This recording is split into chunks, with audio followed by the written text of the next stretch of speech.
Mavic 2 Pro variable NDs. Is it too good to be true? Variable NDs usually have a couple of weak spots. Do these filters suffer from those same issues? That's what we're gonna find out. Kinda tired of driving, so let's take a bike.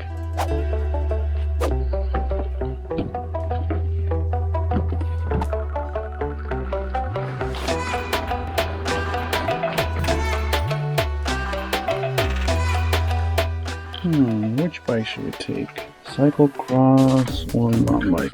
Put new tires on, so let's choose the mountain bike.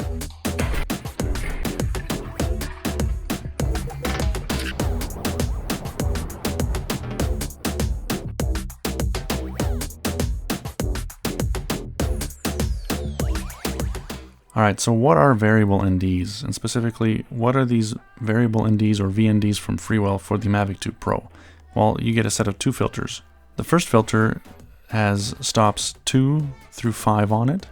So essentially you have to convert each of those. So a 2-stop filter is an ND4, 3-stop is an ND8, 4-stop ND16, and a 5-stop is an ND32.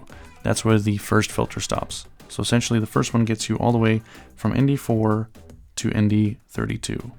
And then the next one goes from 6-stop to 9-stop. And that is ND64 all the way through ND512, if you ever need that. And as you can see here, the filters have a hard stop when you twist them from one side to the other. This prohibits you from twisting it too far and getting anything close to that dreaded X, which you see on lower end ND filters, which for example do not have these stops. In my testing, I have not been able to recreate any kind of X pattern like this, even when I had the second filter all the way up to 9 stops, which is ND512. In terms of weight, the original DJI UV filter comes in at 2 grams, and these variable NDs come in at 3 grams. So that's not a huge difference. I also tested one of the Polar Pro with polarizer ND filters. Those also came in at 3 grams. So I don't see an issue using these 1 gram heavier filters on your drone.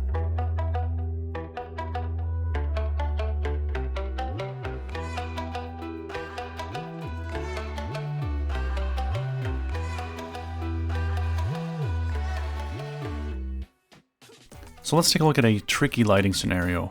Here we've got the filter set to 2 stops, which is the same as an ND4. Next up is the same filter set to 3 stops, which is ND8.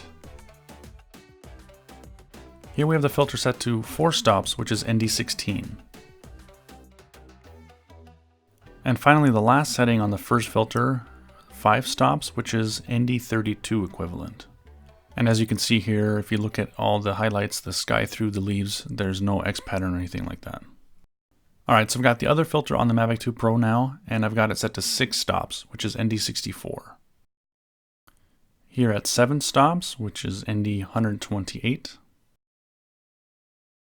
And 8 stops, which is ND256. And now the insane 9 stop ND512, which I don't know when you would use, maybe if you're shooting the North Pole during midday.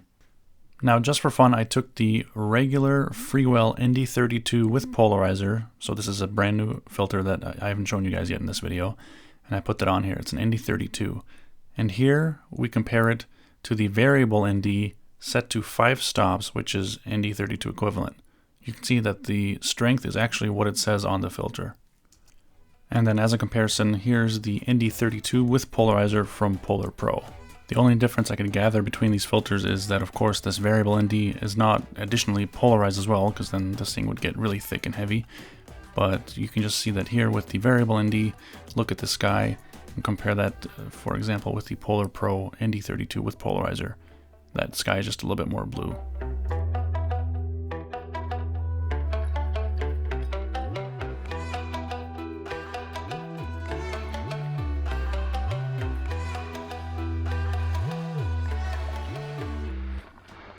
Overall, it's super convenient to only carry around 2 filters instead of a kind of a huge pack like these.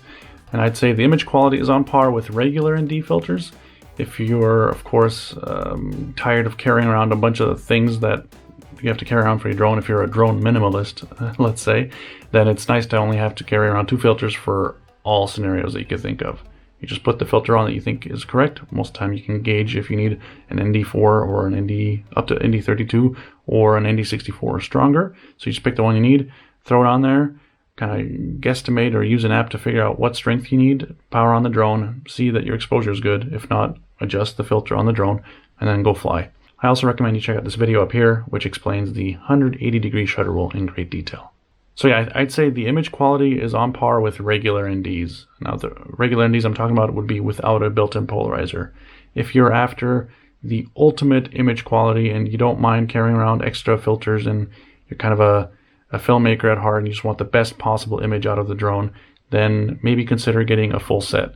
The ones I'd recommend, I linked in the description below, so make sure you check those out. If you want convenient and don't want to carry around a bunch of stuff, then I would recommend you check out these variable ND filters. Of course, I linked those also down below.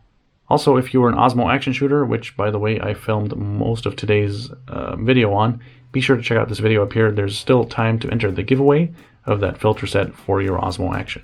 Hope that helped you out. If you enjoy content like this, give this video a like, and for more, be sure to subscribe. And let me know in the comments below if you ever have used ND filters before. Doesn't matter if it was on your drone, your camera, action camera, whatever. Let me know. Let's get a conversation going down there. In the meantime, check out some of this awesome content I created on this channel. See you next time.